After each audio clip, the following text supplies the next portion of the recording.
We are now live and I see. Okay.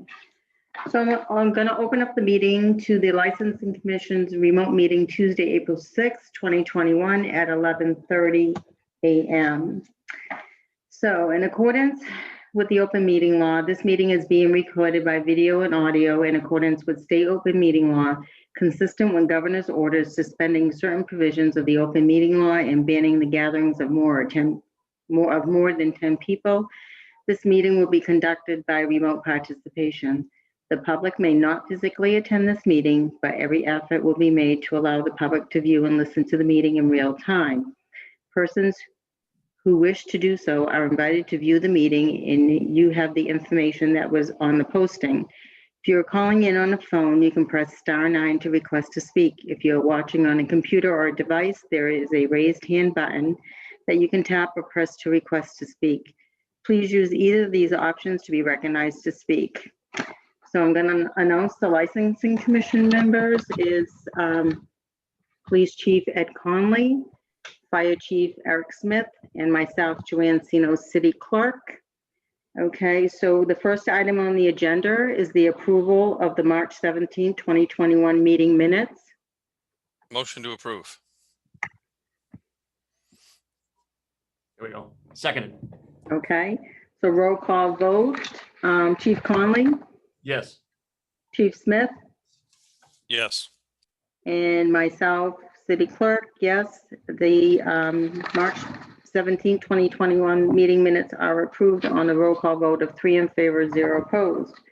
So we revised the agenda a little bit because they had the request from the American Legion Post number 3 to conduct tag days on June 25th, 26th with rain dates of July 2nd and 3rd, 2021 at various locations and supermarkets pursuant to Gloucester Code of Ordinances, Chapter 11, Section 11-16.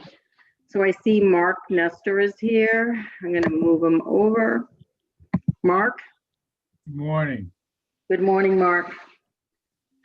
Are you going to try again? We're going to try again, which we were not able to succeed with last year. We're going to try to do it as a no contact this time. We will have tables set up and we will have the donation cans on the table. We'll have no contact with the American Legion members, and we will have the poppies laid out again on a table. What we normally do is we physically handed a poppy to the donor, but we're not going to do it this year. My people will be with masks and gloves. We took a poll of most of my people who would be volunteering. They have had double shots plus. So, and again, as we get closer along, I will again reach out to the supermarkets. The initial indication I got is they're going to wait and see where we are in June as far as vaccinations and whatever before they finally agree. So we're hoping in the next 3 months that the situation and environment will improve enough in Gloucester that we can do this. And again, it's going to be a no contact. We're not going to touch the money bucket. We're not going to touch the poppies after they're put out and they're disinfected. And people can take their own individually to try to cut down on any kind of contact. So I have a question, Mark. When you said various locations, is it going to be like outside banks? What are you asking for? Is it just the supermarkets? It's primarily, we're probably going to do the supermarkets. We're probably going to do the hardware store downtown, which is the ones we really get with. They seem to be the best success. So we'll be talking about Market Basket, the 2-star markets, and Stop and Shop, and the hardware store. I doubt if we're going to be doing the Boulevard because I don't think we're going to be anywhere close to safety protocol to be able to do this actual solicitation along the Boulevard, which is normally our second biggest generator. Okay. Chiefs, any questions? Nope, none. None here either. Okay. The thing I don't have on your application, Mark, is the times. Normally we do it from 9 o'clock in the morning until 3 o'clock in the afternoon. Okay.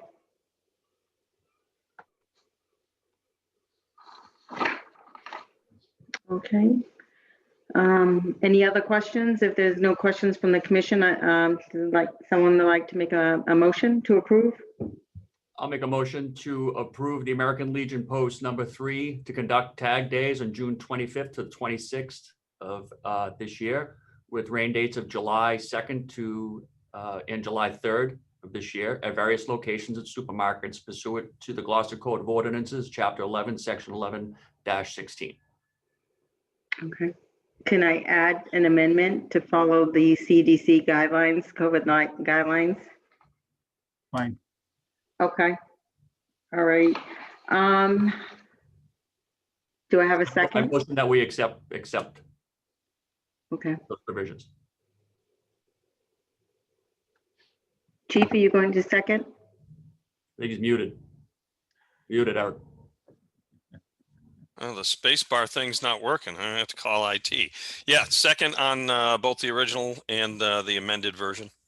Okay. So we have a motion and we have a second. The discussion, the only thing I would do is if you had to change it again, Mark, I would ask the licensing commission on whether that he needed to come back again to do this. He's been coming back several times since last year to approve this. So if for some reason he couldn't do the June and July, we requested him to come back in August, if he wanted to do August or September. I would suggest that maybe we amend the motion to allow him to coordinate that with your office Okay. to where it's not conflicting with any other events in the city. Through SEAC and your office that have a pretty good handle on everything that's going on that's in the public space. And I think if there's no conflict, then you guys should just be able to move the dates without a problem. Okay. Chief, any comment on that? None. I agree. Okay. All right. So we have a motion to grant tag days on to the American Legion Post number 3 for the June dates and the rain dates. And then after I put an amendment with the to follow the CDC guidelines and the local guidelines. And then also if he needs to amend the dates, that he would just coordinate it with the city clerk's office. Is that correct? Correct. Second. Okay. All right. So roll call vote, Chief Smith, Yes. Chief Conley, Yes. and Joanne Sino, City Clerk. I say yes. The motion passes on a vote of 3 in favor, 0 opposed. Okay, Mark, I will send you your approval and I'll put the conditions on there and make the notes on your application. Thank you very much. Appreciate You're it. welcome. Okay. So the next item is the request from Attorney Meredith Fine on behalf of Jonathan Morneau for a livery permit pursuant to Gloucester Code of Ordinances, Chapter 25, Vehicles for Hire, and this was continued from March 30th. Okay, Madam Clerk, yes. unfortunately, I'm not going to be able to share my screen because I'm on my phone. But I did send the routes, kind of cleaned them up a little bit and put on some markers that Chief Smith had requested. We sent in the permission from Minglewood to use their location for boarding and unboarding. I sent an explanation of that Mr. Morneau wrote with photographs of how the routes would work. And just in case you were wondering, the black pickup truck in many of the photographs is Mr. Morneau's truck. We received, this morning, Mr. Morneau received approval from Mr. Sanborn to use his house as a home business. I think the clerk has that. And just also want to mention that Mr. Morneau spent the weekend, this past weekend in North Carolina, getting some hands-on experience, pedaling the bus around down there with some people who have experience with this vehicle. And he found it very helpful. So I'm hopeful that we've answered the commission's questions, and we're happy to continue the conversation and answer any new questions you might have.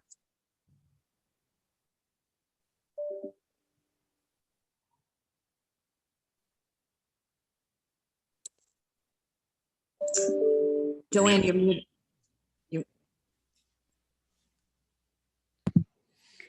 Okay, who would like to start off with their questions on the documents that were submitted? I do want to say that I did talk to Mr. Morneau this morning. The landlord's letter was incorrect. He gave approval to park the bus up at 53 Beacon Street, and the approval is for a home office. So I reached out to Greg Cefalo, and he is in touch with the landlord, which is Ryan Marks, who works for the city, and he's supposed to supply me with a new approval letter for home office only and not to park the cycle bus at 53 Beacon Street. On that, I do want to mention that we have in attendance also 3 counselors, Counselor LeBlanc, Counselor Barry Pett, and Counselor Gilman. And want to inform the commission that they have their hand raised, and if the commission doesn't have any objection to them asking questions, we can allow them to ask questions now, or you can ask your questions, Chief, and we can allow them to ask their questions after you asked yours. So what would you like to do? Madam Chairperson, I would prefer that, personally, I would prefer that the public questions were taken first. Okay, I would agree. okay, all right. So we're going to, so Meredith is, we're going to allow Councilor Blank to speak. Is that okay? Oh, yes, of course. Okay.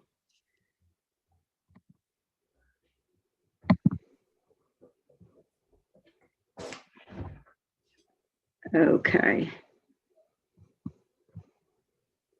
Okay, welcome. Good morning, good afternoon, whatever we want to call it, everyone. I appreciate listening to our concerns. So in some of the pictures that we saw where Mr. Morneau's truck was on the sidewalk, Meredith, can you explain that to me? Is that going to be part of this process? So what the commission, hi, Steve. You're not driving, are you? I'm just pulling into my driveway right now.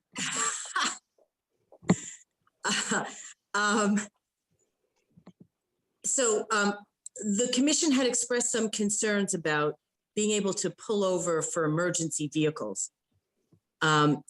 Morneau has some stops that are planned, but most of the photographs, I believe, were intended to show how he would pull over if emergency vehicles needed to get by, or if the traffic was backed up to the point where he needed to move over to let traffic go by. But those are not regular stops. Those are stops so that he can ensure the safety of the traffic around him. Okay, thank you. So I saw that the proposal is the vehicle is six feet wide. Is that correct? John, is that correct? It's a little bit wider than that. The back of the seats to the back of the seats are about 7 feet. So, all right, so I mean that's pretty big vehicle. You know, just to try to, if you bear with me for 1 second, I want to try to. All right. So, I mean, as you can see, I got my truck, and I'll try to go from. Hold on 1 second here.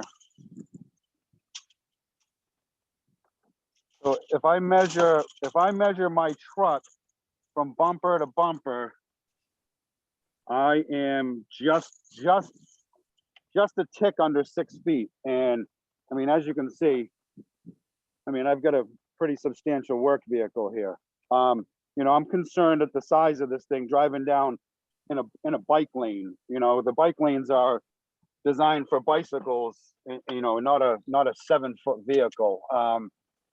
So I mean, these are some of my concerns. I'll hand it over back to the chair and have other councilors ask questions. I know there's probably going to be some more, but you know, those are my concerns: is pulling up on the sidewalk with pedestrians, and also the width of this thing is bigger than, you know. I mean, I have a commercial vehicle, and it's bigger than my commercial vehicle. So those are my two questions.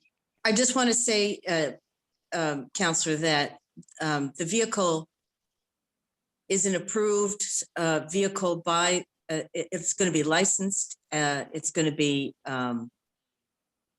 it's going to be safe according to the National Highway Safety Standards. John can talk about kind of how he's going to maneuver it around the streets. But we tried very hard to come up with routes on streets that are not too crowded, trying very hard to keep it off Main Street. John, do you want to talk about what you saw this past weekend, or any experience that you've seen with these vehicles? Well, Absolutely. before we proceed, Meredith, it's not so much the safety, it's the size of the vehicle.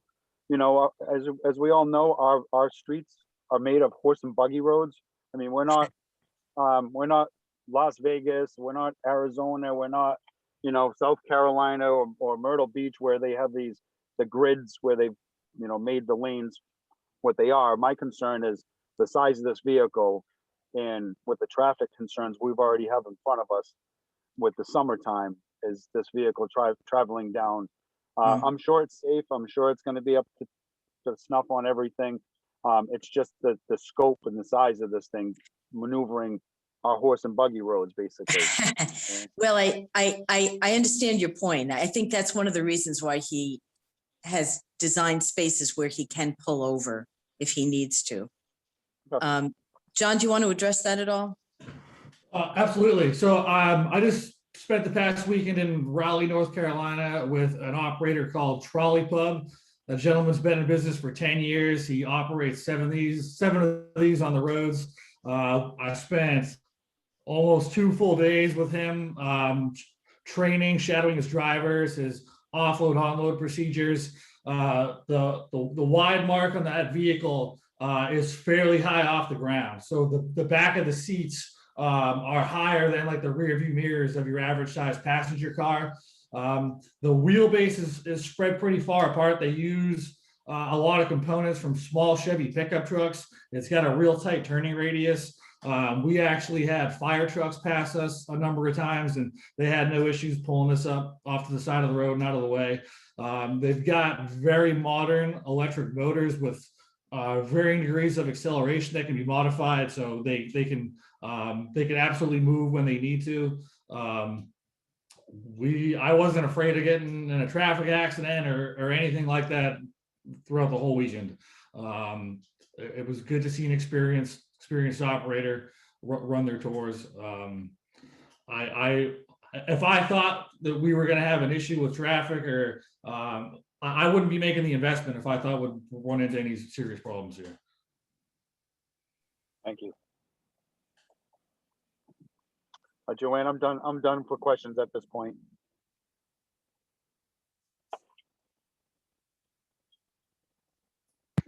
Any other questions from the counselors? Counselor Gilman? Thank you. Thank you, Jonathan and Meredith, and for allowing me to speak. And just to be clear, I'm speaking as an individual member of the council. So the things that struck me when I saw this was, wow, it's creative, festive, and fun. And it seems like it would be a wonderful way to gather a group of friends and go out and do something that's safe. And but then when I started looking at the pictures, I did get a little bit concerned about the safety. To piggyback on what Council President LeBlanc said, the safety issues that concern me is, you know, we've come up with this wonderful bike path, and to kind of be navigating this 7-foot wide bus over into the bike path worries me. You know, we got the bike path through Grants, and it's supposedly safe. And then, you know, the stopover on Elm Street just seems really, really narrow. So I kind of do have concerns just about the passage, and if the pedaling is not at the same speed limit as the traffic. You know, we're talking about downtown, and you just never know what is happening. On a normal day, maybe there's not a lot of traffic, and maybe cars are starting to get up on the back side of this cool vehicle. And, you know, it just seems we're a little bit different than Raleigh, North Carolina in terms of the types of streets that we have in Gloucester. So that is a concern to me. I know that Duck Tours had some issues of safety they were doing well for a while, and then there were some accidents that occurred just with people getting in and out, and the driver not having a safe viewing point. I don't know. I mean, you did say it's approved. But just based on our street size and the amount of volume of traffic that we have in the downtown area, it just seems a little bit risky to me. And I just wanted to share my concerns again as an individual counselor, just to make sure we think this through. And that's really all I have to say. But thank you for bringing this forward. And like I said, I think it is creative. Just look at the street size and think about some of these questions. So thank you. Councilor Pat? Councilor Pat?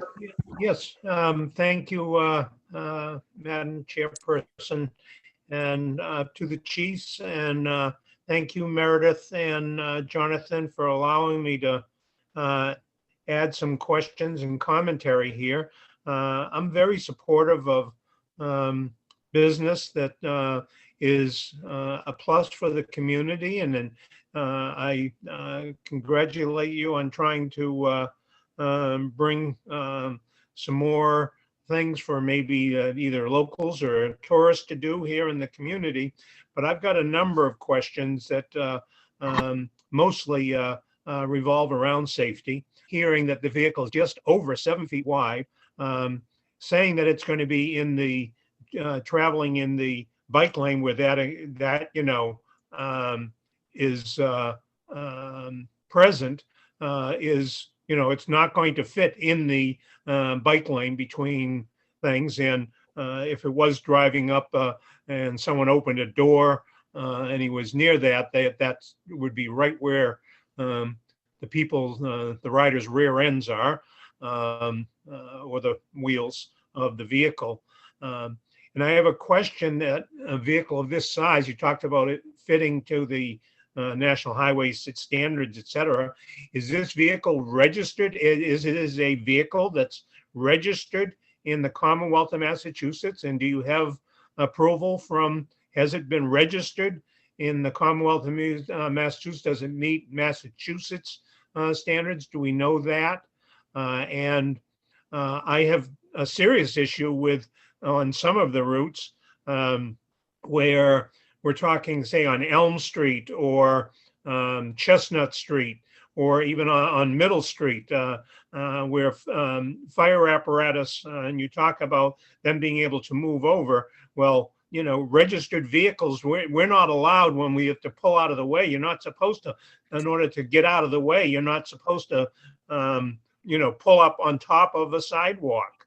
That's not what you're supposed to do. You're supposed to be able to pull over, you know, on the street if you can't move out of the way. And if this vehicle only goes 5 to 10 miles an hour, and if you have, say, apparatus coming out of Central Fire Station and then coming down Middle Street to go out to Pleasant Street, I would ask Chief Smith if this makes sense to him. I know that sometimes in front of the current Y or the old Y now, when people are waiting to pick up or drop off people, they pull up on the sidewalk in front of the temple and the library, and it's virtually impossible. I know there's been issues sometimes when the apparatus tries to get through there that it can't, you know, fit.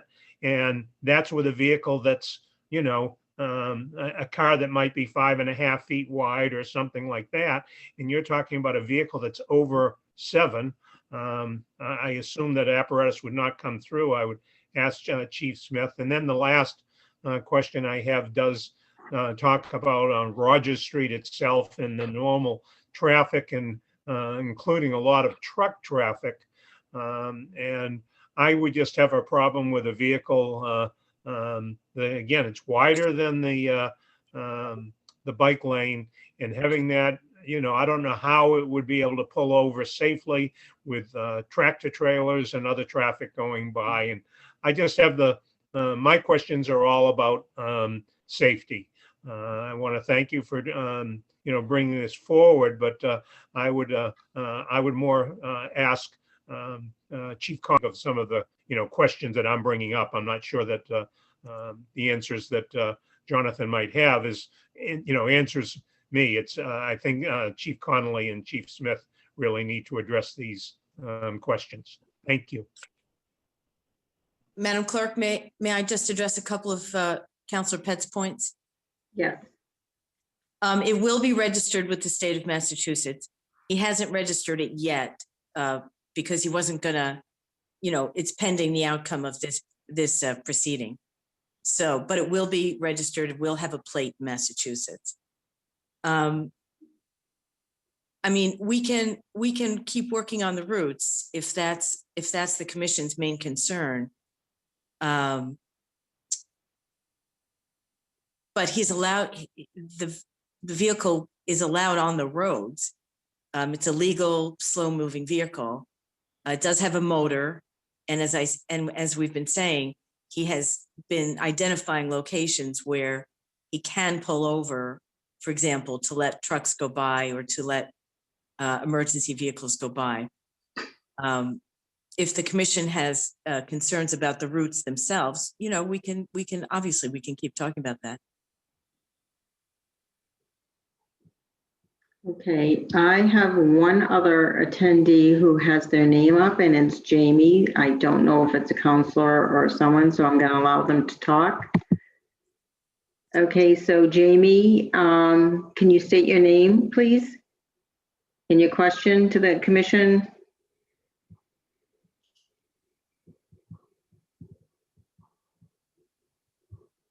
The caller, Jamie, I think it's Councilor O'Hara. is it? Yeah. Let me see. Because he just has his name, it's not a telephone number. So I've moved him over to speak. Oh, it is Councilor O'Hara, welcome. Okay, Councilor. We can't hear you.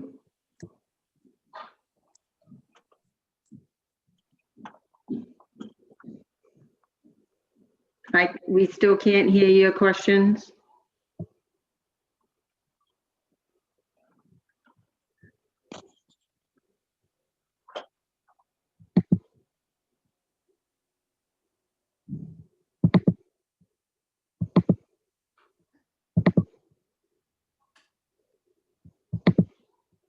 Councilor O'Hara, we cannot hear you.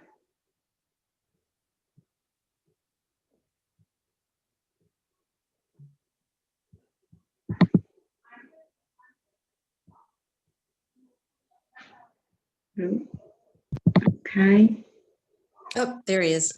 okay.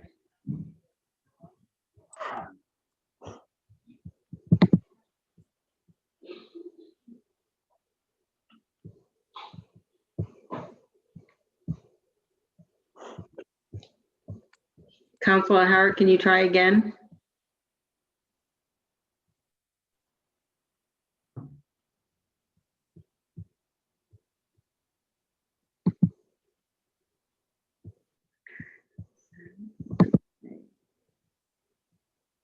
I have allowed to talk, so they promote him to a panelist. Let's see what happens again.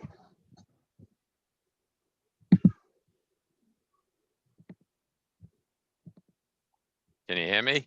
Yeah, we go. Yeah, there you Okay, go. I apologize. I'd just like to mimic what my fellow counselors have said.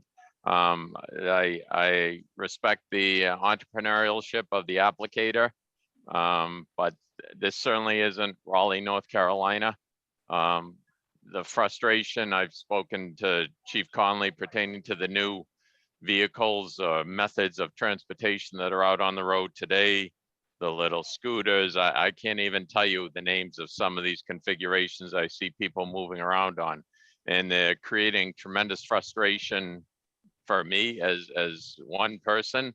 But you know, the slow speed of this vehicle would without question create major frustration to others. You mentioned not being on Main Street. Unfortunately, with the demise of Main Street might be the better road to put this vehicle on, but I don't think that's probably a route that you want to consider. But I believe a vehicle such as this with the, as Councilor LeBlanc had mentioned, our roads were created around horse and buggy, that this would just lead to very much frustration, and I believe somewhat chaos if this vehicle was out on the road in the summertime. So I'll leave it at that, and I thank you for your time. So Mr. Minot would like to speak, so go ahead. Okay, to address some of Mr. Pett's questions and other questions at the meeting, just to elaborate a little bit on the quality of this vehicle. It is professionally built by vehicle manufacturers. It's got a very modern motor that, depending on the weight load on the vehicle, it has anywhere between 120 and 200 hours of operating per charge. It's got seat belts everywhere. It's got a very, very wide rear view mirror up top that creates a very large point of view. Per the National Highway Traffic and Safety Administration, it can go up to 25 miles an hour. So the pullover points that we have in that route are one method to get out of the way of traffic or emergency vehicles, but I believe our primary method of doing that is this vehicle's modern motor system. So just as Mr. Pett had pointed out that registered road legal vehicles should be able to get out of the way under the road power and move with traffic, turn off. This vehicle is absolutely capable of that. I saw it firsthand on this exact one. The company I visited in North Carolina was kind enough to put it on the road for me there and demonstrate all that. All I can say is that if I thought this was going to cause chaos to the town and not contribute to business and tourism traffic, I wouldn't be asking for everybody's permission to operate. I really have optimistic feelings for this. And I would certainly be amenable to revisit things that didn't fit. I want to get along with everybody here in town. I'd like to be involved in the town's small business community. May I add something, Madam Clerk? Yes. I also would say that this is not an area where other traffic is supposed to be traveling 40 or 50 miles an hour. Although this is technically considered a slow speed vehicle, the speed limits downtown are not that far away from what this vehicle will be traveling. So it's not like the traffic is going to be supposed to be whizzing by this vehicle. It's a 25, 30 mile an hour. Isn't it 25 miles an hour downtown anyway? So I don't think the disparity in the speed is going to be all that noticeable, actually. Thank you.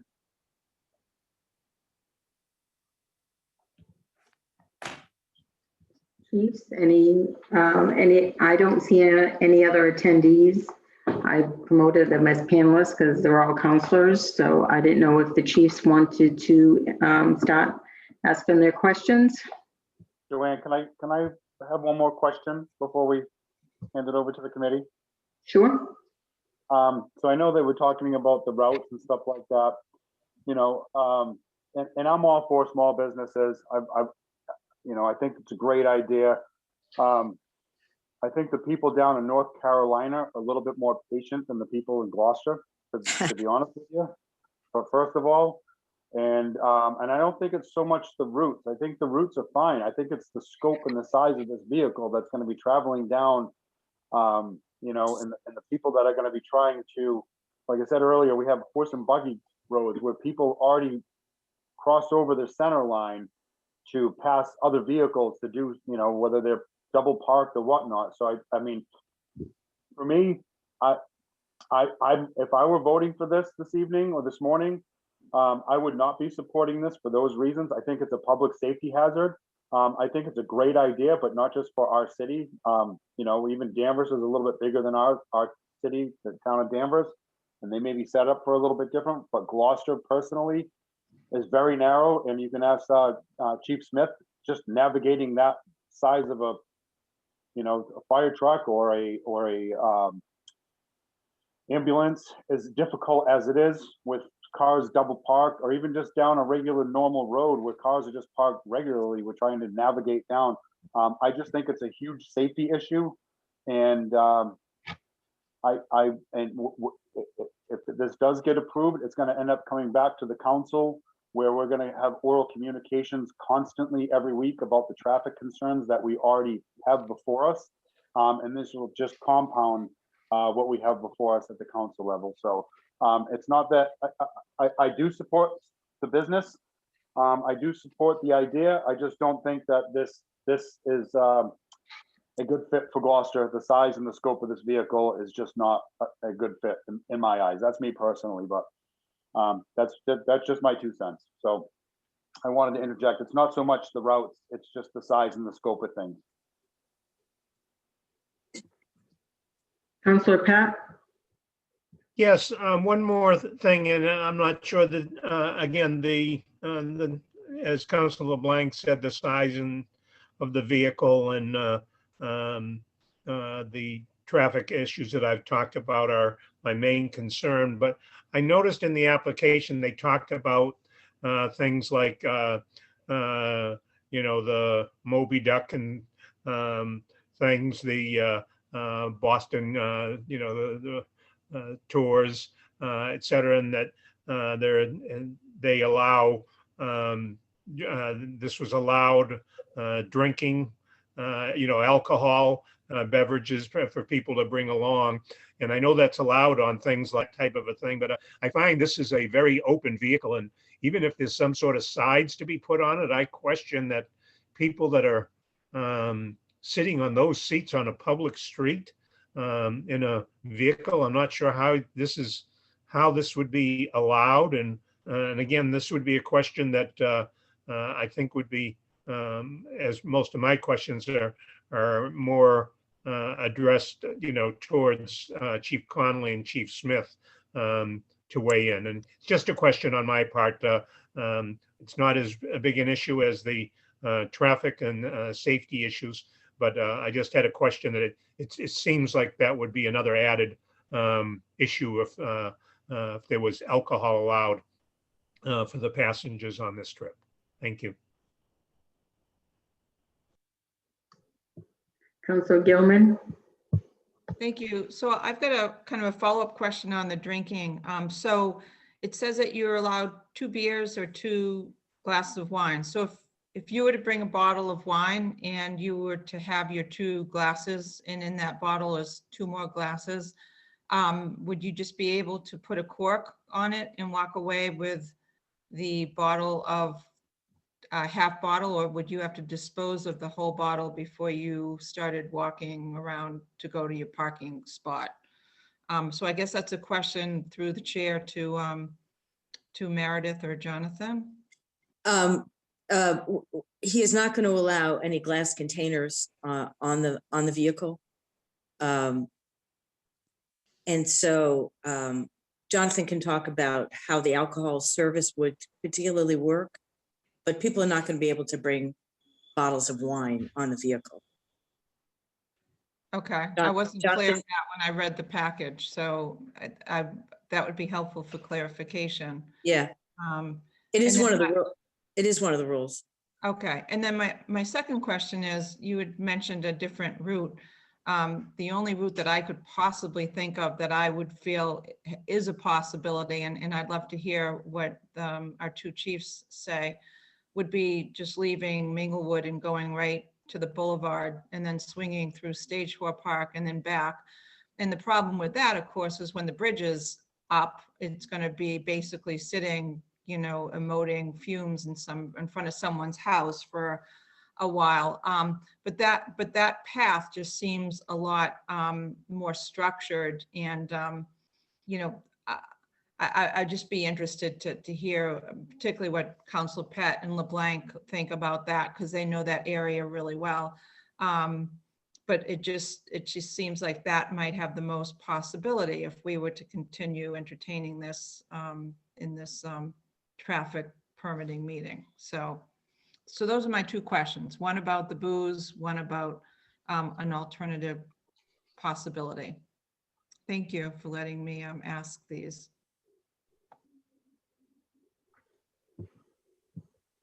Okay, so chiefs, would either one of you like to start with your questions? I just, I would only have two questions. This is our third meeting, so many questions that points have been brought up tonight. We have already asked questions, so I don't want it to seem like I'm not, you know, there's answers to some of these questions we've already received in previous meetings, so I'm not going to rehash all that. One question I have is you brought up the idea that the speed of this could be somewhere around 25 miles an hour, but the kind of research I've done, I'm assuming that must be when it's empty with just a driver and fuel. Because what I'm finding, and perhaps I'm wrong, tell me, is that the max speed in actual operation is more closer to about 12 miles an hour. Am I wrong on that? John, do you want to talk about that? Yeah, so Chief, you are correct. In most cases, the tours do operate slower than 25 miles an hour. I don't intend on running a 25 mile an hour tour. I think It would be what a tour. I think most of this tour is going to be spent off the vehicle in a lot of cases, where people are checking out landmarks. Tom and I have talked about making a big show of the Harbor Loop. The Harbor Loop's got a lot of cool history. Stage 4 Park's got great history, as does the Ford over by the hotel and all that. So the 25 mile an hour point is more to just emphasize that we can get out of the way in the event of an emergency. I think we'll be on I think we'll be in traffic for very short periods of time. I certainly understand the concerns that everybody has towards the effects on traffic. I can imagine myself being frustrated, stuck behind one, or somebody else trying to run a business and they got to work around it. I totally understand. We don't have intentions of being in traffic for any long durations of time and interrupting anybody else's job or business or their day, you know? So just to clarify real quick, so no misunderstanding, when I brought up that point, it wasn't that I thought that you'd be whizzing down the street at 25 miles an hour and that would cause a safety problem, like, hey, kids, there's Big Ben kind of thing. But more so that the horsepower of that type of engine that can only go 12 miles an hour with a load of people on it. And I think about the specific types of traffic problems we have in Gloucester, and Councilor Gilman brought up the Blimmen Bridge, for example, which is along one of the routes. Coming going. There's a lot in the summertime, particularly on the boulevard, particularly on Rogers Street. There's a lot of start and stop traffic. And so the idea of having something that can only go, say, 12 miles an hour when fully loaded, which hopefully, you know, it would be, I mean, that's the goal. And, you know, with other things on board, like drinks and coolers or whatever, that it would be very difficult. This is where I see that slinky effect, which is the cause of most traffic, is the slinky effect of people starting and stopping. That this may contribute to that so-called slinky effect. And that's more so where I'm getting at with that question. All right, so if I could add a little bit to that, then the technology in this one is like, I spared no expense. It's like the forefront of these vehicles. The ones that have been around on the road for a while, if you've done some research with some guys that have been operating here for a while, they use smaller hub motors that weren't particularly designed for this. They were amended from smaller vehicles. They added sprockets and gears to them. They were more on ones that are not street legal, because this meets National Highway Traffic and Safety Administration standards on a federal and state level. The motor is much newer, much bigger than that. We've got a huge battery bank. The motor is what goes in golf carts on like professional Hollywood movie sets and that type of stuff. We had it not 100% fully loaded, but it had a good amount of people on it and some backpacks and stuff. And on flat ground, we clocked it doing almost 21 miles an hour. So, and that's empty though, just to be clear. No, that wasn't empty. That was almost full. Almost full with what? So there was like 8 people on it and some coolers and some backpacks and stuff. So maybe realistically the weight of 10 people, something like that. So, and during coronavirus, I can't imagine us having more than 10. And then in a perfect normal world, there's 12 pedal seats on it, so I don't see it being all that much more loaded than it was. Great, thank you. One other question that I have is it your intention to play music while you're on tour? Would there be music playing? And the reason I've seen some other tour operators doing similar things, if that's part of the tour, is music playing and the sort of festive atmosphere that creates. So I would describe it as narrated. It does have a pretty decent sound system on it. We don't want to make any noise that violates any ordinances or bothers anybody. Would we play music at times? I'm sure would like to, but it would be primarily a narrated tour as opposed to a rolling like techno festival or something like that, you know. So Great, thank you. Yeah, so my questions were predominantly answered in the information that you provided when I asked for a little more clarity on the route and areas that you've identified for the ability to pull over and to stop. And as I went through what you provided thus far, you know, it looks like you're taking advantage of what are already natural areas to pull off, a lot of driveways to where you're not really obstructing a sidewalk that a vehicle isn't already legally allowed to cross upon. So, you know, it's a temporary thing to get out of the way of an emergency vehicle. We all do it every day, anytime, you know, a cruiser or fire truck, ambulance is approaching, you know, we find a safe spot to move over as is required and do so. And it looks like you've done a pretty good job identifying that along your route.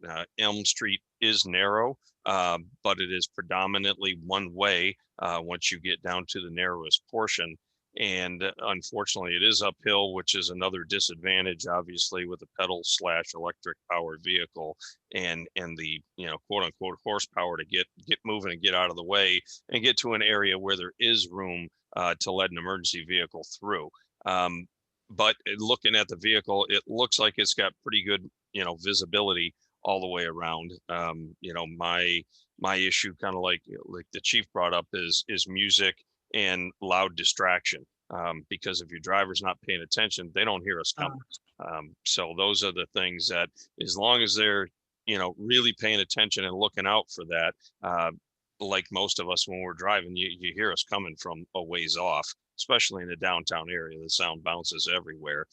So there shouldn't be too big of a problem of you getting out of the way of our vehicles. I mean, we have semis delivering up and down, you know, Main Street and Rogers Street and everything else pulled off, you know, out of the way. And, you know, we've even encountered them where they're making crazy turns and, you know, folks from Ed's particular neck of the woods got to come over and correct those drivers' actions when they're blocking off all of Rogers Street for 20 minutes and taking up, you know, double parking a semi. So but this would compound that. I understand the counselor's concerns that, you know, all of those things that are already problematic in these areas, they're not going to stop, right? I mean, these deliveries and these drivers are still going to do what they do, some familiar, some unfamiliar.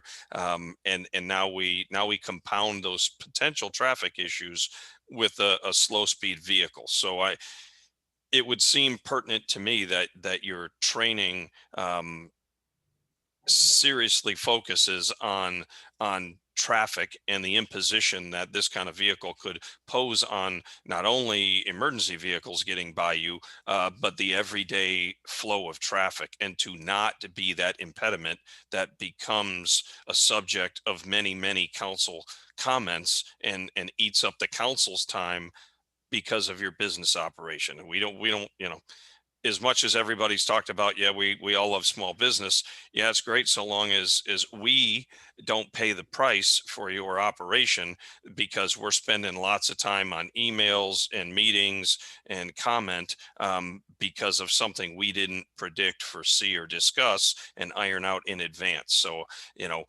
while I don't really see a reason to deny this, you know, on the legal piece of it, really, from my seat and what I've read in the city ordinance, what I'm looking at as far as this vehicle, all the questions that you've asked and information you've provided, I do have a lot of concerns that are similar to what the council's putting forward. Is that, you know, what ifs later on this comes up and it's, you know, I don't want to see you make this investment. I want to know that you've thought it through, that everyone that you train and work with and operate, that operates your vehicle is very clear on, you need to really be careful out on the road, safety wise for your occupants and passengers, the rest of the folks on the road. I mean, if you're trying to ditch over quickly with those kind of folks on there, obviously you got to do it safely, no different than any other vehicle. And is there the space, and are you getting in the way of traffic? You know, the big thing to me is, I don't see it being a problem, you getting out of my way per se, for my trucks to get by you. There's areas to do that. This thing looks like it should be able to do that. So long as the operator's paying any attention at all, it shouldn't be an issue. No different than any other truck driver on the road. My concern is like everyone stated, the impacts downtown and the blowback that the public officials are going to get if this thing is in the way all day, every day, as you're making lots of tours. And I just want to make sure that you understand that, and you kind of, answer to that now in advance, that it is on the radar. You totally understand it. And if the tour, it'd normally be 2 hours, and if it's a really bad traffic day, well, guess what? Maybe it's moving along with the flow of traffic. There's no parking spaces. People can't get out. How are you going to manage that on the business end? I don't want to see you forcing a tour to happen anyway, getting in the way, when maybe you just kind of got to move it along and find a better spot to park. I don't know. It's not a simple thing. It's not a simple town for that. We don't have those areas carved out in our downtown area for tour buses to just pull over, drop people off, have a nice walk. We'll see you back here in 30 minutes. So that's, those are the things that, I think you really need to speak to. That obviously when you have 4 or 5 counselors jumping on a meeting like this to bring up these points, they're already getting feedback from their constituents. The word is already out on the street. So it needs to be very clear on how you're going to operate. Madam Clerk?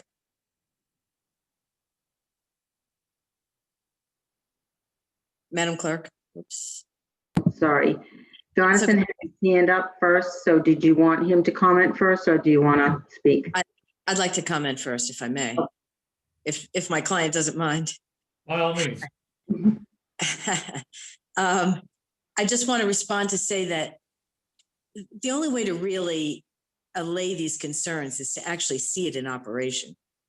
What we're talking, I live here, I know what the traffic is like.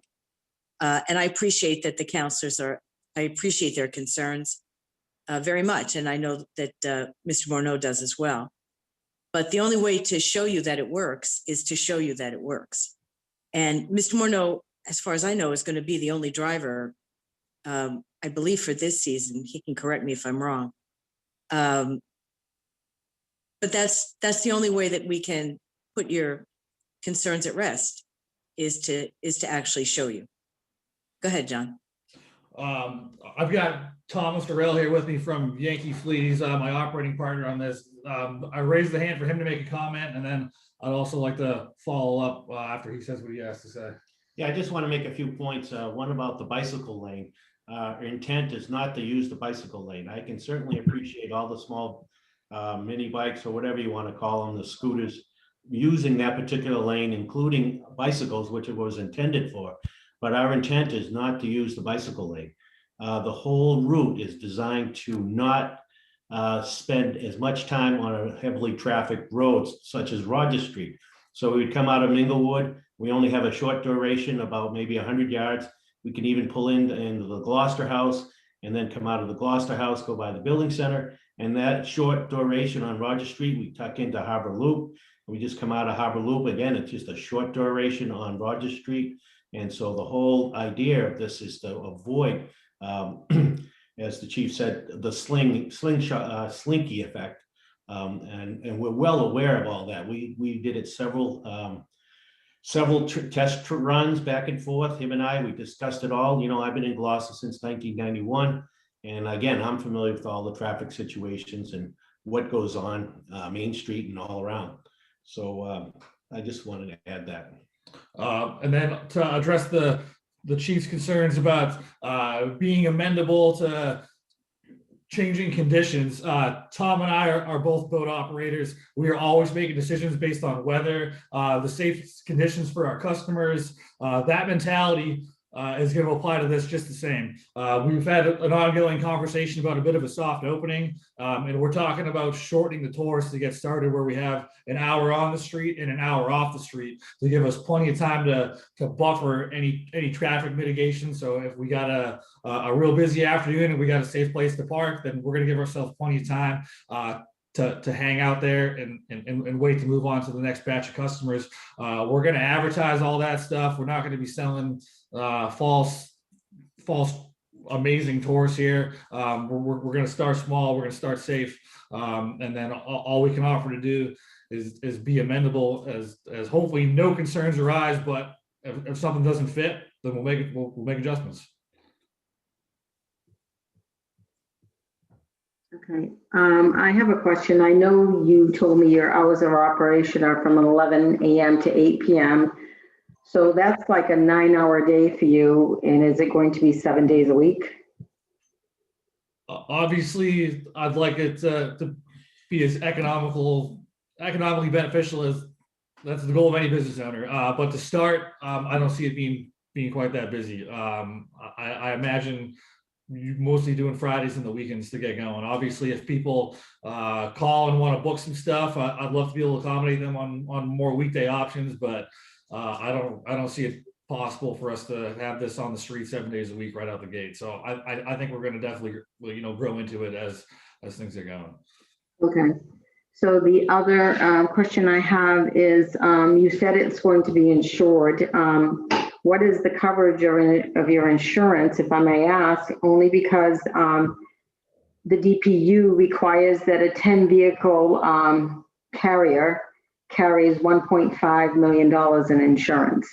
Okay, so the current quote I have is it's somewhere between $1 million and $2 million per occurrence. Obviously, I'm willing to meet whatever the town requires of me. So I can change that per occurrence coverage to what satisfies everybody.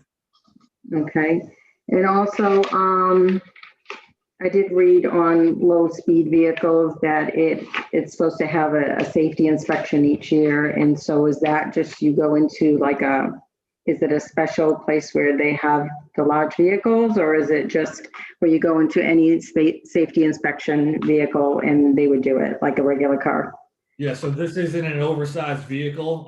It's actually much simpler than your average registered vehicle. So any licensed inspector could appropriately ticket us if the police chief or fire chief wants to look at it, or anybody for that matter.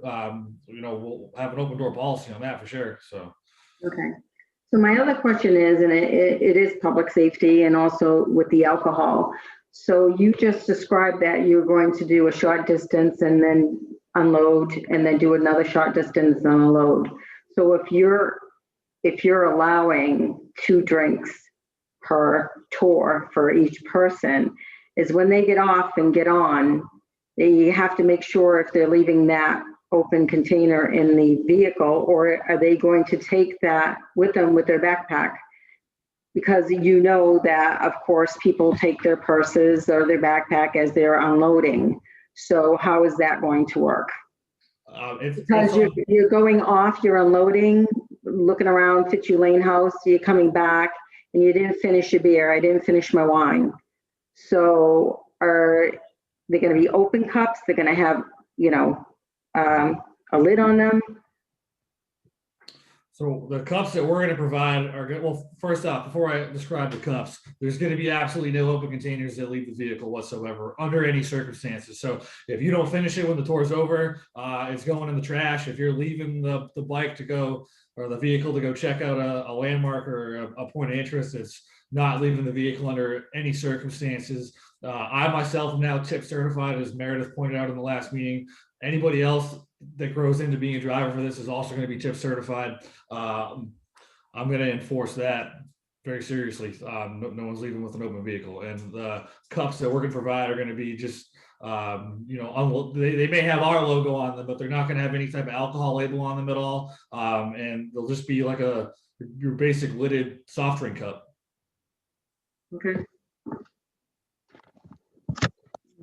Any other questions from the commission or the counselors? I just, Joanne, I have, I'm just, sorry, go ahead. I'm sorry, well, however you want to handle it, Joanne, I'll defer, but I just wanted to make a statement regarding, just to clarify a position right now about alcohol, from the police chief standpoint. To me, there are two issues here that I have to consider from a public safety, parentheses, police perspective. One is the impact on traffic and public safety, right? And the other one is this issue about the alcohol. Council and I don't agree on the interpretation of chapter 9024I. I've read the case law that she provided, and I appreciate that. That case law only goes to say that open container law, you can never end up like serving a jail time. It doesn't make it that it's no longer a violation. It just makes it a citable offense, which I believe it's somewhere between $300 and $500. So I'm at this point, unless told otherwise by a court with jurisdiction, would be issuing citations for the consumption of alcohol on this type of vehicle. I don't believe it meets what the legislature or the courts intended for a transport for hire. I don't think it meets that standard, which would be an exception to that rule, in my opinion. So that's one issue, one of which I'm willing to like put on a shelf for now. The other issue is through my questioning, I brought up my serious concerns given the configuration of this type of vehicle, the type of operation, the type of business, and the limitations of the Gloucester streets. I have some serious concerns of whether or not this is the right type of business to operate here in Gloucester, given those types of restrictions. Okay, Councilor LeBlanc? Yes. So like I said earlier, I respect that the small business and what you're trying to do. You know, adding the alcohol is just another layer. And you spoke about coming out of Minglewood. You know, Minglewood already has a fish market that on a good day in the summertime is backed, traffic is backed all the way down to the hotel. We've all seen it. And my concern is just the compounding traffic, the size and the scope of this vehicle. Adding alcohol, like I said earlier too, that, the people down in the Carolinas are probably 99% more polite than the residents of Gloucester. I just don't want to see a conflict of where, you invest all this money. So Joanne, so how is this permit? Is this year to year, or is it a couple of years at a time? No, the permit runs from, the permit would run from the date of issue to December 31st. Okay. Every livery permit would need to be renewed by December 31st. Every operator would need to be renewed by December 31st. And then it's up to the commission, under the ordinance, if there was any public safety issues or any complaints or anything, to review the permit. If we have any complaints, we would call them into a meeting and discuss those before December 31st in order to renew. Okay. We're dealing, and as I commented in the first meeting, we're dealing with a different type of livery vehicle. All the livery permits that we have permitted are enclosed vehicles, whether they be a taxi, and a livery permit like Beauport Ambulance. This is the first time the commission has come with an open vehicle as a livery. My concern is just spending, I don't know what it's going to cost you to get this thing up and running, but it's an awful shame to go through all this for 1 year, even as Meredith stated, as a trial period, and then have it, turned down next year. It's just, I don't want to see somebody do that. I get the whole, let's try it, see how it works, but, to invest that type of money and all that sweat equity to try to get this thing up and running, to find yourself at a roadblock before the summer's even over, it'd be a shame. And I don't want to subject somebody to that, because I know at this point, the public safety standpoint, the phone calls that the council is going to be receiving, the phone calls that Chief Conley's going to be receiving, the clerk's office and everybody else. I'm just trying to be proactive here and paint a broader picture. And, you know, like I said, if this were before the council this evening and we were having a public hearing, I'm sure that the majority would be an objection. And, you know, that's just, I'm an objection to not the whole concept. It's just the scope of things, the alcohol, the route, you know, the people that are going to be unruly, and God forbid somebody bumps into you with all those people on it. You know, Gloucester's a different animal, and I'm sure everybody knows that here. I just don't want to have a huge investment just to, in a few months, have it revisited and closed down. It's a big project, so that's just Madam my 2 Clerk? cents. Madam Clerk, may I? Yes. I mean, whether he invests in the vehicle, Steve, is kind of up to him if he wants to take the risk. And there's no question that this is a livery vehicle under the definition of a livery vehicle. And I'm wondering if, I know that the city, the general counsel's office is always very busy, but I do think that the statute is extremely clear that alcohol is allowed on livery vehicles. I don't know if this is a question that Mr. Payson would have the time to weigh in on or not. Thank you. As if the commission is in agreement, if they'd like an opinion, we can continue this matter to another meeting, seeking the legal opinion of the Mass General Law that Chief Conley brought up. If everybody's in agreement to that, but Mr. Monod has his hand up and he'd like to comment, so I'm going to allow him to speak. I just wanted to reiterate again that we're not doing this to promote alcohol or promote drinking. It's simply something that we wanted to give our passengers the opportunity to enjoy while on a very fun sightseeing tour. I can appreciate everybody's respect and concern for the financial investment. Meredith had politely pointed out that that was my risk. I just want to disclose that the investment has already been made, so I'm already in this. If I got to get out of it, I understand that that's, you know, the financial liability is totally mine, but I'm very open to trying this for a year. So I appreciate everybody's financial concern, but you know, the investment's been made, so I've already passed that decision. Thank you. Chiefs, any other comments? Or Just to say, I don't think it's necessary to continue. I said I can analyze this from 2 different prongs, and I could put the alcohol prong on the shelf for right now and not include that in the equation. So capable of doing that. I know that you know, City Council, Councilor Chip Payson, Attorney Chip Payson is very knowledgeable in the law, but ultimately this would be decided by a court once the first citation was issued, and that's the decision I would rely most on.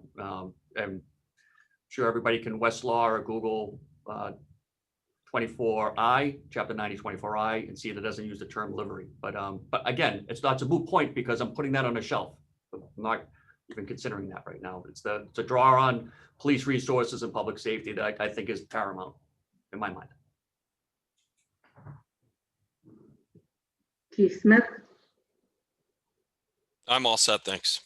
Okay. All right. Madam Clerk? Yes, Councilor Pat? Yes, just one more sort of comment yeah, I'd appreciate being able to make. Meredith, thank you for making it, saying that, you know, in answer to all the questions that have been brought up, et cetera, that the only way to really do this is to, you know, to say, hey, come and try it and see if the problems end up being like what you say. And I just want to make sure that we understand that, you know, again, I've already had some questions from constituents, and I know as commentary from the public at city council meetings, et cetera. And I just want to make sure that people understand that if this is allowed to go forward, that there may be some very strong objections to things if some of the questions that we've brought up end up coming to fruition, that it could end up resulting in the council getting involved and asking that it not be allowed to continue. So just a commentary, and I understand and I appreciate Jonathan's comment that he's already invested, and that's where he's sitting. So I just want to make sure that we're aware that as we go forward, that the seeing is believing. Hopefully wouldn't turn into something negative, but I just have the fear that it will, and that we'll have to deal with the consequences when we get to that point. Thank you. Okay. So Meredith or Jonathan, is there anything else you wish to comment for the commission? The only thing I want to say, Madam Clerk, is how much I appreciate personally and on Mr. Morneau's behalf, the amount of effort that the commission has put into reviewing this, whatever you decide. As somebody said earlier, this is our third meeting on this. It's obvious that you all have done a lot of research and put a lot of thought into this, and I appreciate it.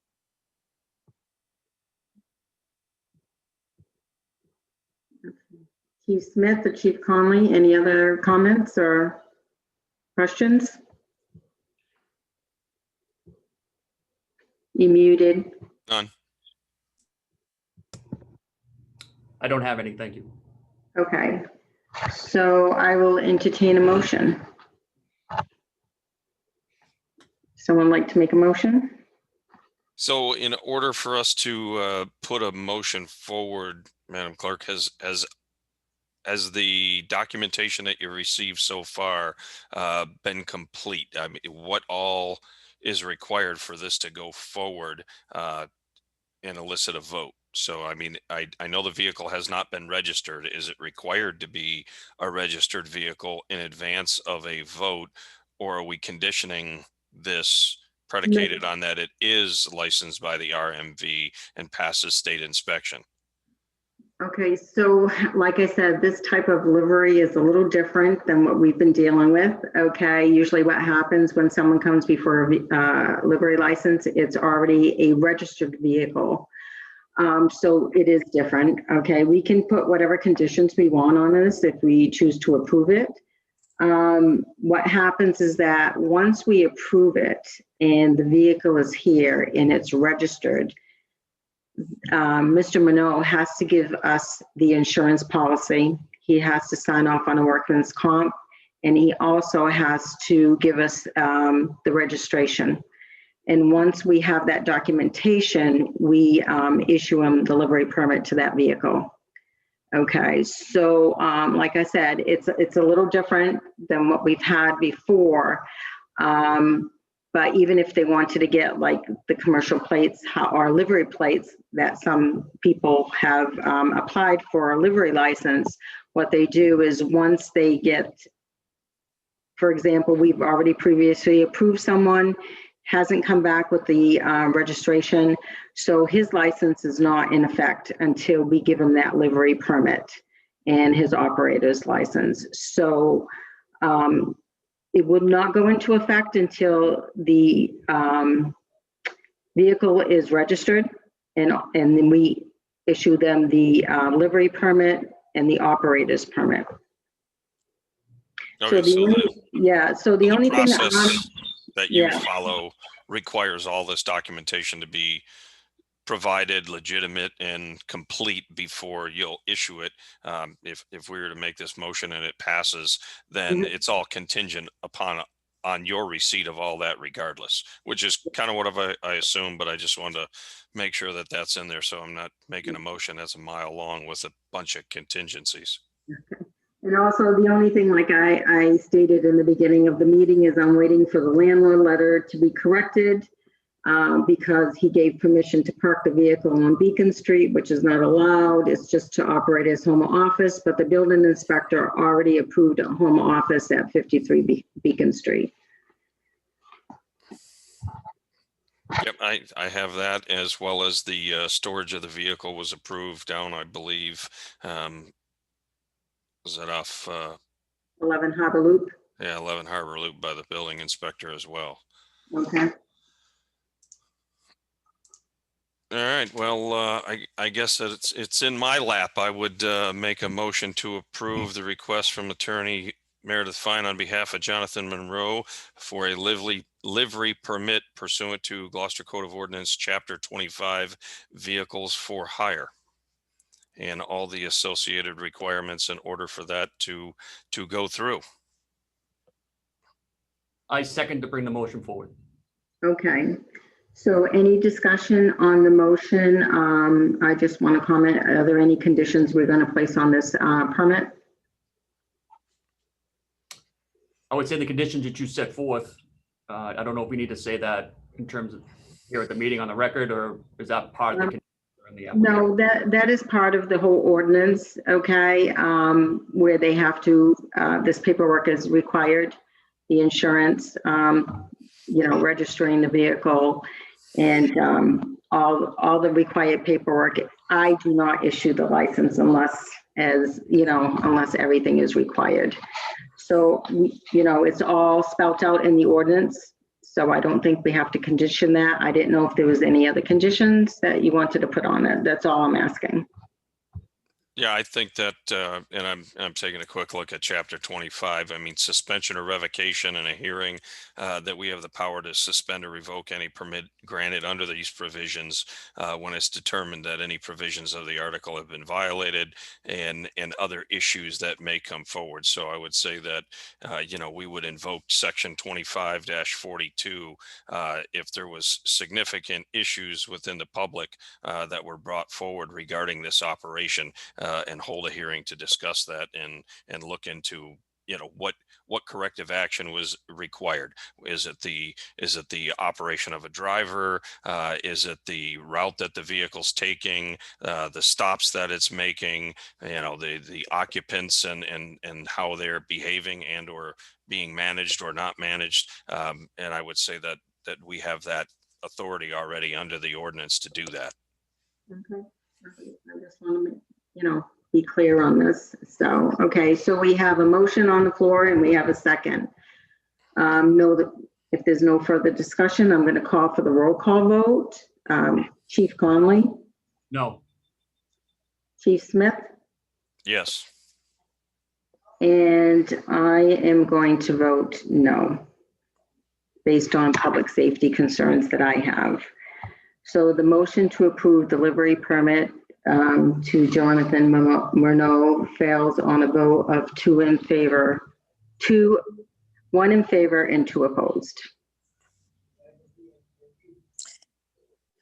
Is there any, just for the record, if you wanted to bring back a revised application, there's no time limit on when he could do that? He doesn't have to wait a year. No, there isn't any time limit.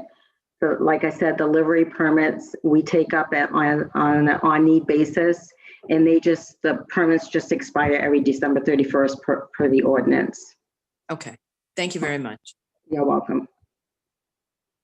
Okay, all right. Is there any other business to come before the commission that they would like to bring up? Chiefs? I have no new business, Madam Clerk. I would just say that, just for the record, in terms of the vote, I applaud the entrepreneurship of anybody that tries to bring forward something new. I understand that that's a risk. And to me, in my mind, I think this is my first no vote on the licensing commission since I've arrived here 2 years ago. It's a very high standard for me to vote no. I want to do everything we can as a police department to help particularly small business in Gloucester. I understand that that's an important part of our community. So if my public safety concerns alone were not so high, I would have done everything I could to come to some kind of compromise or put additional conditions on this license. I just don't think any of them, given the structure of the Gloucester streets and how this community is, and just knowing even just for the last couple of years, how difficult and what a draw on resources, police resources are when it comes to traffic. So it's a tough decision to say no, and it's a very high standard that I have. I just wanted to put that on the record. Okay, And I would echo what the chief said. You know, my yes vote is that, you know, I don't deal with traffic like he does. You know, traffic concerns for us is it in the way or is it not in the way? And I look at what vehicles are on the road currently, and I think this particular vehicle should have the ability to get out of the way. Should it not, that we would obviously revisit this if I'm getting, you know, concerns and complaints from my personnel saying, hey, that thing is in the way. But it's a tight margin here on saying yes or no. I got to be honest with you. So I could, if there was one more little shred of evidence to me that says, no, they're not thinking this through, I'd have been a no vote just because of the size of this thing. And I'm not a huge fan of these kind of open air vehicles, but we got a lot of motorcycles and scooters that are all over the place and a lot harder to see than this. So, you know, it just is what it is. If it's licensed to be on the road, then it's licensed to be on the road. So that's about it for me. okay. So there being no other business before the commission, do I have a motion to adjourn? A motion to adjourn the meeting. Second. Okay, roll call vote. Chief Conley, Yes. Chief Smith, Yes. and City Clerk Tarancino, yes. The meeting is adjourned. Thank you very much. Thank you, everybody. You're welcome.